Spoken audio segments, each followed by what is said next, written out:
En 1913, on a instauré le service militaire obligatoire et finalement, voilà, on se retrouve face à finalement une seule année, une seule classe de soldats réellement mobilisables.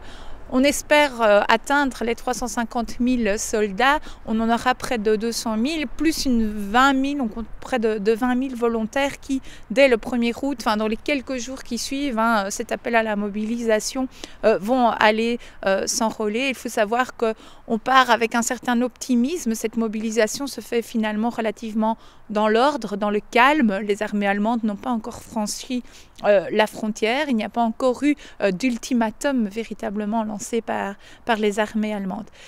C'est une mobilisation qui se fait aussi dans une ferveur populaire, avec cette idée en effet qu'on est tous dans cette devise de l'union fait la force. On part aussi parce que dès le 4 août, le roi Albert fait un discours devant les chambres réunies et qui va véritablement enflammer les foules, de dire la Belgique va résister malgré sa neutralité, on ne laissera pas passer ces armées allemandes. Alors la première mobilisation qui est lancée, c'est un appel aux jeunes hommes âgés entre 18 et 35 ans qui vont en fait quitter leur foyer de manière assez rapide. Il faut savoir qu'on est en plein mois d'août, il fait chaud, il fait bon et c'est aussi la saison des moissons. Et donc on va véritablement abandonner en quelque temps ces moissons. On va aussi recruter les chevaux. C'est important de le souligner parce qu'on est encore dans cette idée d'une armée belge qu'on peut dire du 19e siècle, où on a une cavalerie qui va se mettre en place, où on fait appel à des chiens pour tirer les canons. Et donc tout le monde se rassemble dans les villes et de là, ils partent vers les différents endroits de casernement ou essentiellement dans les forteresses où ils sont affectés. Alors ces forts ont été prévus en réalité pour résister à des obus de 21 cm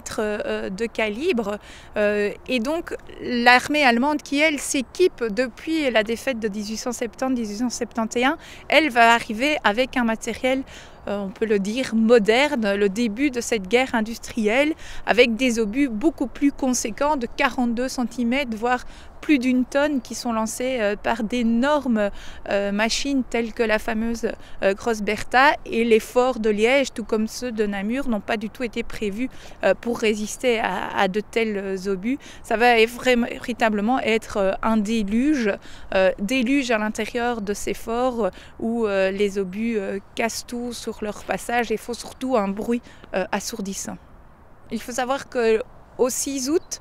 ça va être le premier bombardement aérien qui va véritablement se produire. À partir d'un zeppelin, la ville de Liège est bombardée, cela fera 9 morts et au lendemain du 6 août, le 7 août, l'armée allemande entre dans Liège qui est quasi sans aucune défense puisque tout le quartier général s'est réfugié au fort de Lonsin.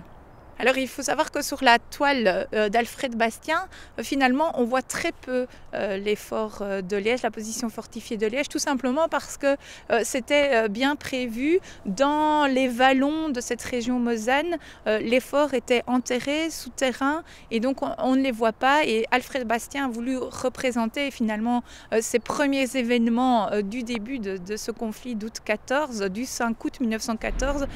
par au loin des fumées qui s'échappent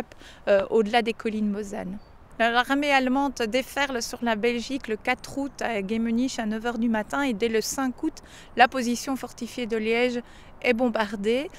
et ces bombardements en réalité vont durer du 5 août jusqu'au moment où le fort de Lonsin va exploser, c'est-à-dire qu'au 15 août, la poudrière explose, faisant une quantité impressionnante non seulement de blessés, mais plus de 350 morts ici sur le fort de Lonsin.